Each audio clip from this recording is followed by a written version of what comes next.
কলঙ্কিত, কারণ আমরা প্রভুকে বিশ্বাস করিনি, প্রভুকে মানিনি আমরা যে প্রভু আমাদের সেই রাজা, প্রভু আমাদের সেই ত্রাণকর্তা।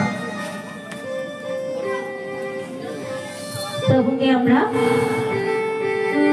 বসে মৃত্যুবরণ করতে বাধ্য করেছি। আমরা যে অনেক পাপী, তাই জুদাস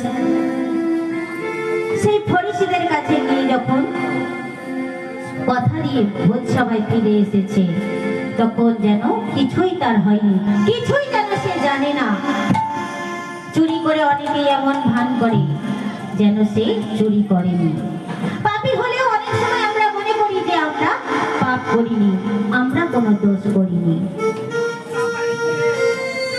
কিন্তু শিষ্যদের মনে খুব দুঃখ হচ্ছে